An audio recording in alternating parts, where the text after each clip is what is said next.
Townsfolk Tussle is back, and it's back with a bang. Today we're going to be talking about the two new expansions that are coming to Townsfolk Tussle, and whether or not it will be worth it for you to actually buy in this year. The Kickstarter goes live March 14th. You can find a link to that in the description below if you want to sign up and be notified when it goes live. But big thanks to Panic Girl for actually sending this preview sampler. Of course, you would have seen my unboxing of it in my last video, but now I've actually had time to play through with my friends, and yeah, let's talk about it. This is gonna be a fairly quick video. I don't want to make this video too long because I don't want to also go into too many spoilers, because I know some of you definitely want to experience a lot of this stuff for yourself. However, don't worry, I will be also recording some solo gameplay in the near future, so make sure to like and subscribe if you want to stay tuned for that. I will be doing a full playthrough. We're going to try to get to the very last ending as well. My friends and I got the secret ending in our final fight first try, so maybe that we'll be able to replicate that again. But yeah, this is I'm gonna go over briefly about what the two expansions have, because I did talk a little bit about it in my last video. But for those who don't know, there's two different expansions. They used to have three, but they condensed two of them into one, so it's going to be a little bit more accessible. So you have the Foul Neighbors expansion. You'll notice on the preview samplers that myself and other content creators have, it says Nefarious Neighbors. They've since of course changed the name, so it's going to be Foul Neighbors and also the Odd Jobs expansion. So one of them is going to have sort of the main content you'd expect from Townsfolk Tussle. You're going to have your new ruffians, your new townsfolk, for example. And then on the other end, the Odd Jobs expansion is specifically gear-centric. It's a totally new way to play Townsfolk Tussle. It's going to have roll cards. You're going to be able to level up your gear along, throughout the run. You're going to be able to combine specific gear to unlock new hidden gear. So there's a lot of cool things in that. One thing I do want to mention as well about the Odd Jobs expansion is that it is not going to be, you don't mix it with your base game. That's one thing that I actually had to get clarified with Panic Roll, was that you, because of the way that it works with the roll cards, it would be too difficult with the amount of gear cards there are in the base game to really find and actually get your rolls ready for, throughout the run. So if you do plan on getting the Odd Jobs expansion, just make a note that you will be either using the Odd Jobs gear or the base game gear when you do your runs. So just want to make that little bit of a disclaimer. Big thanks as well to Rachel from Panic Roll for answering all of the questions I had while we were doing our playthrough. She was just ready on hand on Discord and answered them very quickly. Yeah, I think you all are gonna have a fantastic time with this expansion. But let's dive in. Let's talk about sort of my first impressions and exactly how our playthrough went with my friends.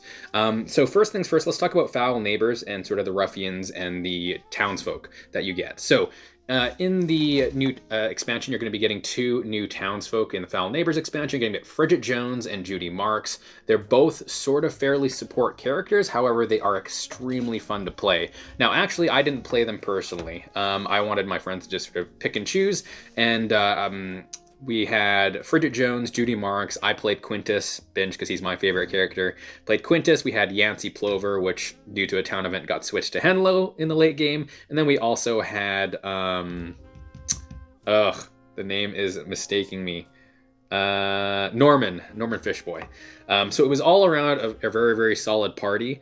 But Frigid Jones, let's talk about her first. So Frigid Jones is sort of a support character that her ability lets you put adjacent townsfolk inside of her to protect them and essentially not make them targetable by anything.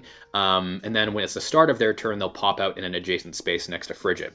Additionally, she can actually reduce the cost of swapping gear in the middle of a fight for herself and adjacent townsfolk, making it 1 Moxie instead of 2.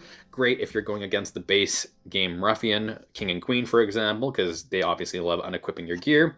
And she was really cool to see. My friend played her a little bit, definitely more supportive, but her starting gear cards are solid, because her starting gear cards not only let her do extra damage if you put someone inside of yourself, but you're also able to heal that townsfolk if they are inside of you with the ice pack. So that was huge, especially in the final fight when we had Henlo and Frigid Jones being on the board. Having 2 healers made things super easy, or at least much less threatening, because we'll get to a little bit about the final fight in a bit. But from what I saw, Frigid Jones is super strong. Frigid Jones as well ended up getting the Glory Hog role, which isn't great for her. Definitely Glory Hog is meant for more of a damage dealer role. Like Granny Melba, for example, is going to be a great Glory Hog build. But it was still great. Not only that, Frigid Jones is super strong because of her movement. She has 5 movement to start with, and that helps out a lot when you actually have someone like Yancey or someone else who has really, really low movement. You're actually able to, if Frigid Jones is going before them, she can suck them up and put them inside her, move 5 spaces somewhere where they want to go, and then spit them out at the start of their turn, effectively getting potentially double their movement or more. So super strong. I didn't see any negative things about Frigid. Overall, you could build her in a couple of different ways.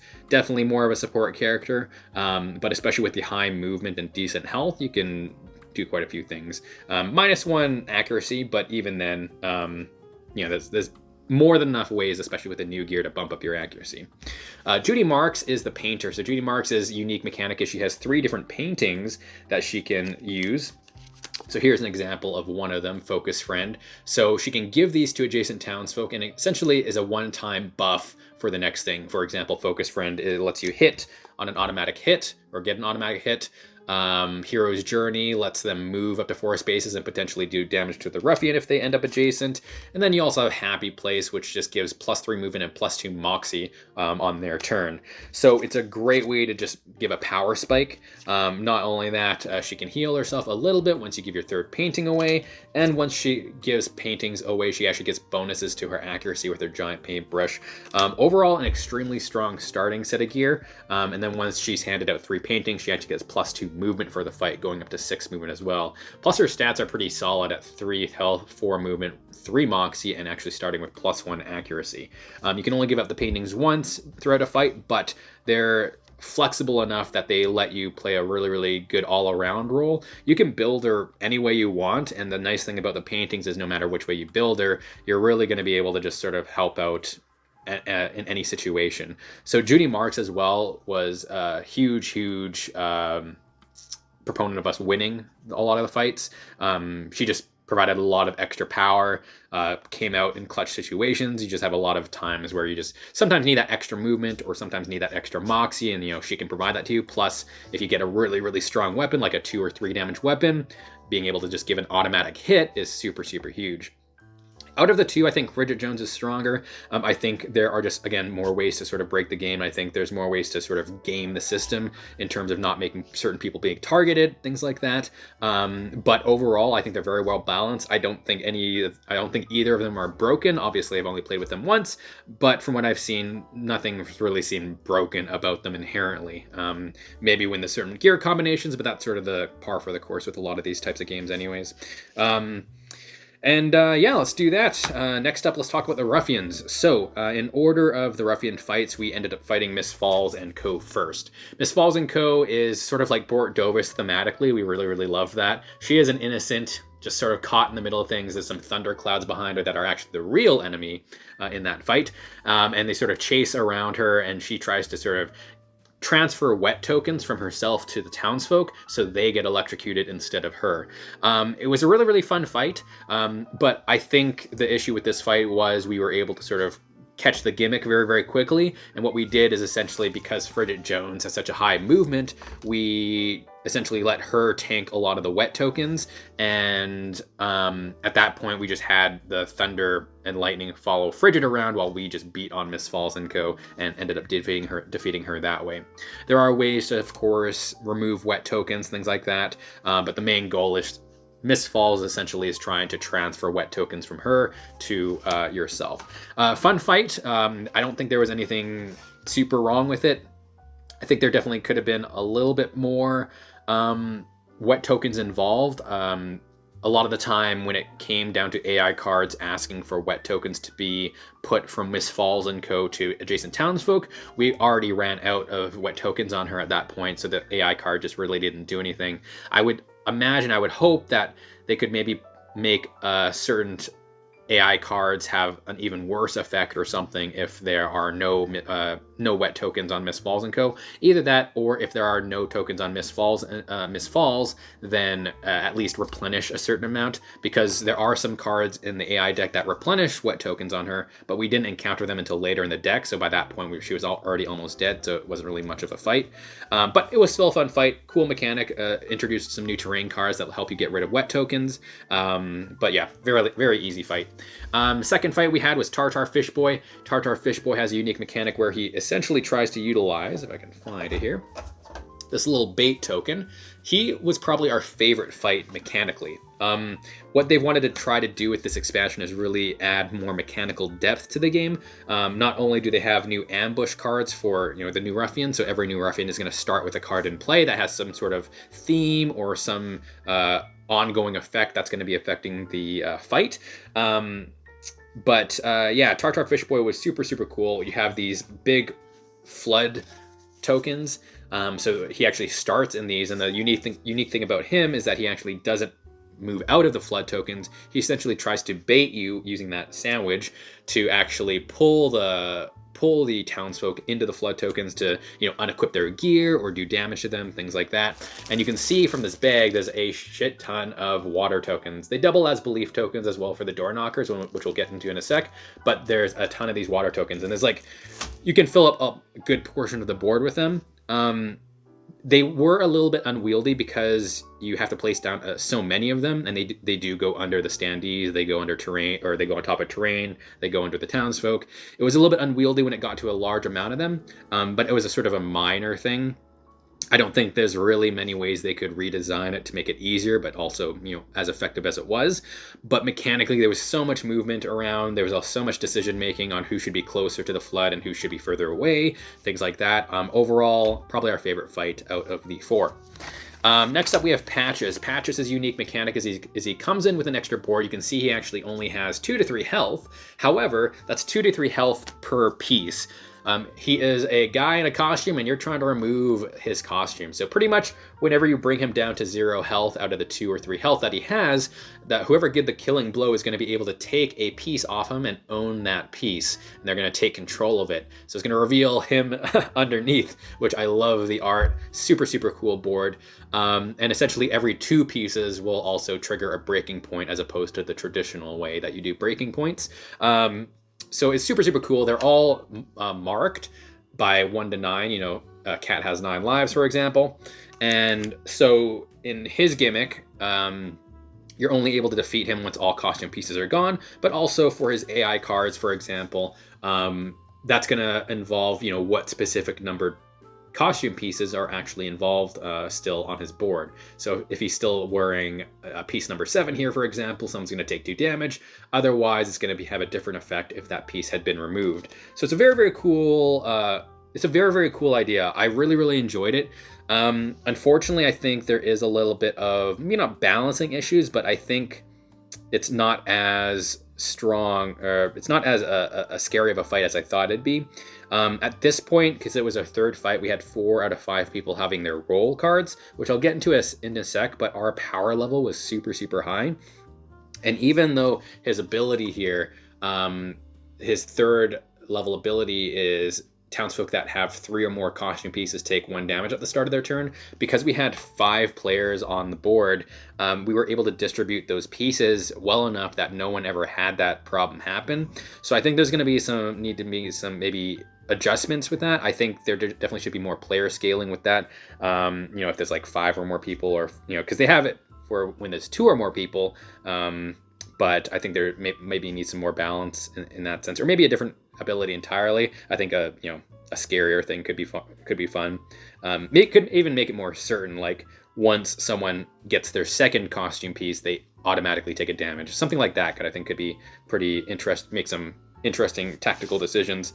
So overall, it was it was, funny enough, I think our easiest fight.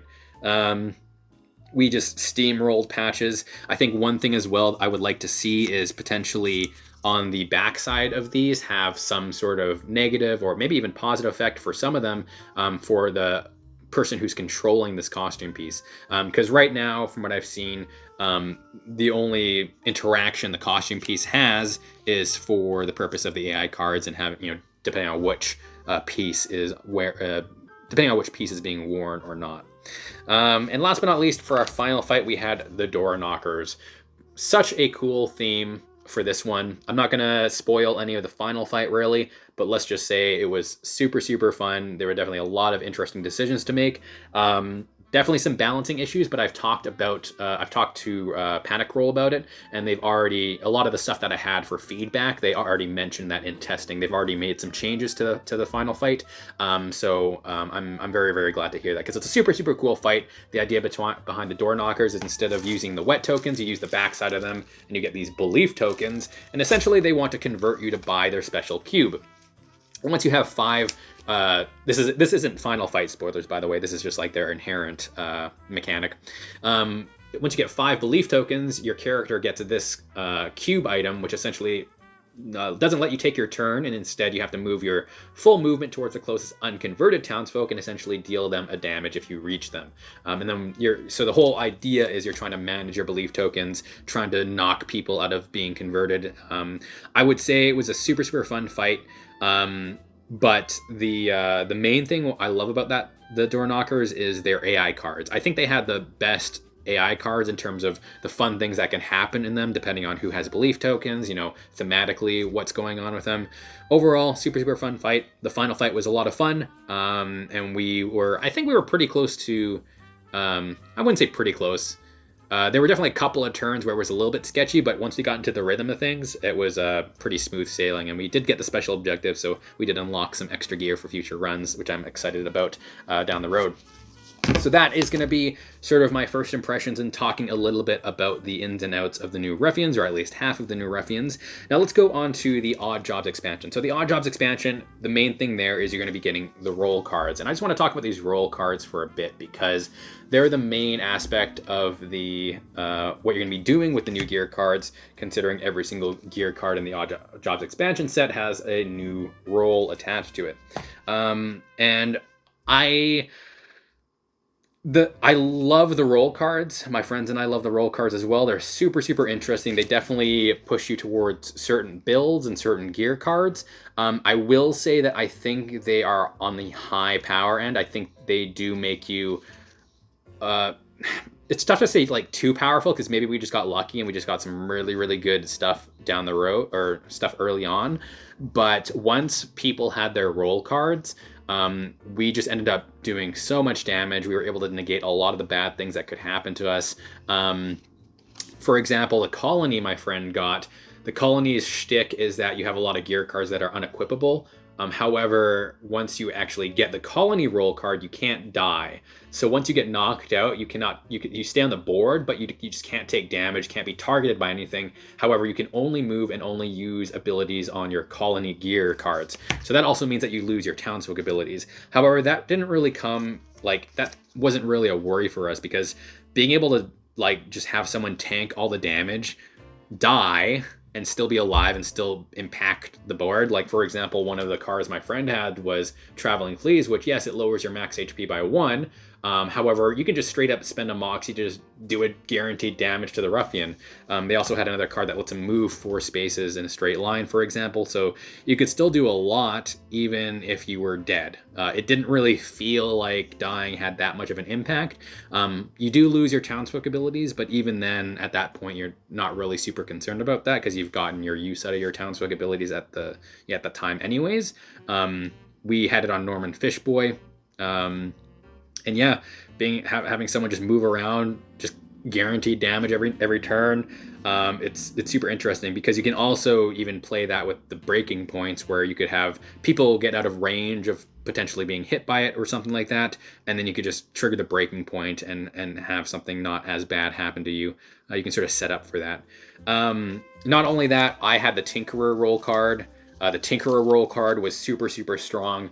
So all the Tinkerer cards have counters that you can put on them for Moxie, and once you have 3 counters, you can just take the top card of the Peddler deck for free, and also you can just discard any piece of unequipped gear to deal 2 damage to the Ruffian within 3 squares. By the final fight, I had like 3 or 4 pieces of gear stacked up. Not only that, it works extremely well with my character that I had was Quintus, because every single town phase, I was able to get a card from the Peddler deck worth 5 or less, and so I always had like 2 guaranteed damage going into a fight. It's extremely strong. Not only that, the Tinkerer cards are super powerful. So for this one, for example, you can spend 2 Moxie to put a counter on it. When you have 2 counters in it, you gain 2 accuracy. But one thing I clarified with Panic Roll is that the counters don't leave play unless it says otherwise. So in between fights, the counters stay on your cards. And because of the low Moxie requirement, like you could spend 1 or 2 turns just powering up your gear, and then you had your gear powered up for the rest of the run if you really wanted to. I didn't really feel like I needed to remove 3 counters to get the top card of the Peddler deck, and that was super strong. We also encountered one of the new deployable cards, which is a card type that you can get now, and essentially it'll have a token attached to it, which you'll be able to, on your turn for free, place that deployable on a space adjacent to you. And this is the one that was like a game changer for us. And anyone can use the deployable as well. So once you place it down, we were able to have someone just sit by, up to 10 spaces away from the ruffian and just keep plinking damage at them, because you have to just get counters on it to reduce its accuracy from 7+ to 3+. And again, that was a super powerful card. It definitely, like, in some instances doesn't really make the game boring, but I think the power level on some of the cards, if you get the right combination, can definitely feel like it at times. And I don't think that's as much of I think that might just be a case of maybe we just got lucky with our gear combinations, and especially when you're playing with 5 people, inherently Townsfolk Tussle is a lot easier in my opinion. The less people you have, the harder the game is. But at the same time, that's also the par for the course for any roguelite. If you've ever played any roguelike game, Slay the Spire, Dead Cells, whatever, you do just get certain builds that make the game a cakewalk. And I think we did with our combination of Townsfolk, the gear cards that we had, things like that. That sort of was the case. But yeah, I think the only one that we didn't really care too much about was the Farmer roll. We did get the Farmer roll, which increases your terrain rolls, and when you interact with a terrain piece, if the ruffian is close by, you can deal them a damage. Great with Henlo if you're playing with Henlo. However, it just didn't come up as much. I think it's going to work best for specific final fights when you need to interact with terrain for working towards the special objective. I think the Farmer is going to come in handy there. But I think in power level, that the Farmer is probably one of our least powerful. Because we also have the Showman and the Glory Hog, which are fantastic. Showman, you can just, once you cause a townsfolk to move adjacent to a ruffian, you can deal them a damage. And because of Judy Marks's paintings, she is able to inherently, with her paintings, make someone move during a turn and do a damage. So you can actually move someone to do 2 damage on that turn. So overall, super cool. Again, I couldn't really comment on the upgrading abilities. Let me see if I can find one. So for example, this bobby pin, you can see in one of the trait card keywords, you can see it has key here. So in the final expansion, you're going to be able to find other specific gear that's going to go along with that key card, and you're going to combine them to be able to unlock new gear. Unfortunately, again, we can't experience that in this preview sampler, but that was going to be it for that.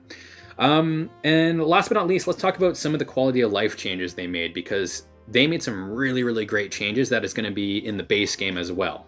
So these are going to be changes that, are just to the whole game as a whole. You're not going to need to get an expansion for them. They're going to be included in the base, in the reprint, for example. But the main one that we really enjoyed was the Peddler change rules. So in the original game, when you bought a card from the shop didn't refill that slot. Additionally, you were only able to refresh the shop before you bought anything. That's been changed. So now when you buy an item from the shop, that slot that you took essentially gets refilled right away with a new card from the Peddler deck. Not only that, you're going to be able to reset the shop even after purchasing items or taking items with like Quintus's ability, for example. 10 out of 10 change. Especially with how much gear is in the base game. We've played so much of the base game and we still haven't experienced certain pieces of gear because it's just a lot harder to find what you want. With this new mechanic, you're just going to be able to find the gear that you need, and it's just a huge change. So yeah, it's going to be a really great change moving forward. Another big change they made that we really love, especially as someone as a play group who are playing through Aeon Trespass Odyssey, is they included Fate in the game. I'm not actually Fate, but you can now actually have an inherent reroll in the game. So you can actually spend 2 Moxie to reroll a terrain roll or one of your attack rolls. You have to keep you have to keep the result that you get, and you can't keep spending Moxie to keep rerolling. However, it's a super cool addition. It didn't actually come up too much in our playthrough. However, there definitely were a lot of times where we were like, "Oh, do you have a reroll?" And our friend was like, No, I'm out of Moxie, for example. It definitely makes those who have higher Moxie a lot stronger, which I really like. Especially in a game like this where you aren't rolling a lot of dice, you really only get 1 roll and that's it. Having an inherent reroll, I think, for a cost like 2 Moxie, I think is a perfectly fair thing.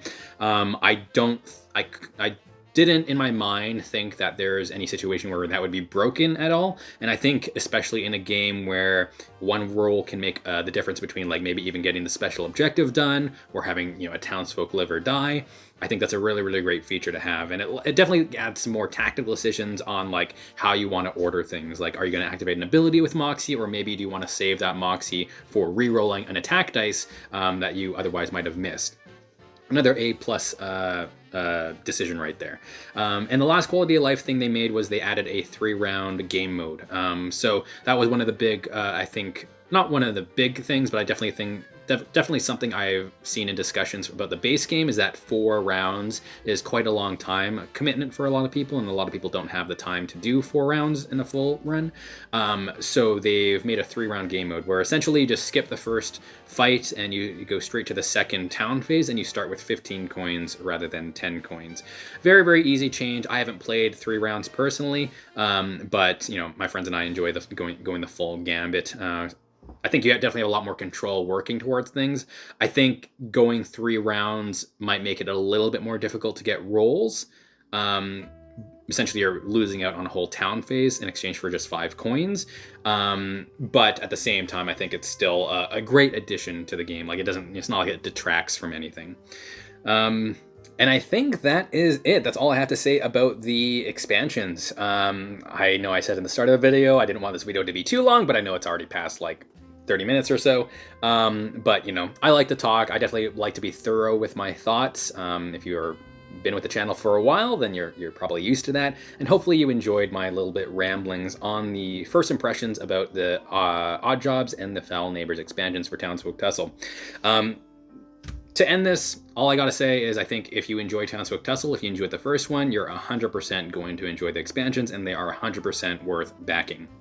I think this is a great example of how to do expansions right. They don't change the base game too much where it doesn't feel like Townsfolk Tussle anymore. They only add on and make the game better. I didn't have any major complaints. Obviously, there was minor balance complaint issues, some minor issues we had just playing with our playthrough. However, some of those have already been addressed by Panic Roll. And again, we only have this as a prototype and preview sampler, so everything is subject to change from what I've played. And I know that, for example, the issues I had in the final fight with the door knockers, they've already changed some of the stuff since we played it. So, one last quality of life thing as well, actually, I didn't mention, was they have the images of the townsfolk on the new tokens now. I'm guessing that this is going to be in for the reprint, but this is an awesome change. So for your little tokens, you get a nice little picture of them. So if you want to play with the picture side up on the beaten and buying order, then that's the way that you can do it. But yeah, stellar job to Panic Roll. I think it's a great start. I thoroughly enjoyed my time with it. My friends and I are probably going to play more of the preview sampler anyways, just to try and get more of the secret objectives and just try to figure out more fun things we can do, especially since there's like more than half the roll cards we didn't actually play with yet. But yeah, link down in the description below if you want to keep up to date on the Kickstarter. If you want to figure out when the Kickstarter goes live, or be notified when the Kickstarter goes live, you can sign up there. But it does go live March 14th at, I believe, 9 a.m. EST, I think I saw. And yeah, that's going to do it. I will be, like I mentioned before, recording some solo gameplay. I believe in the preview sampler, they did specify that it's best balanced with 3 townsfolk, or recommended with 3 townsfolk, so I'll have to 3-hand it, I think, but it's going to be an interesting time. I'm going to do a full playthrough. Maybe we'll get lucky and I'll be able to do the special objective as a full run in that as well. But regardless, we're going to at least do a fight with each of the new ruffians. or at least in the New Ruffians in the preview sampler. But hopefully you'll stick around for that. Definitely check out my other videos if you haven't already. Subscribe if you're new to the channel, and we'll see you in the next one.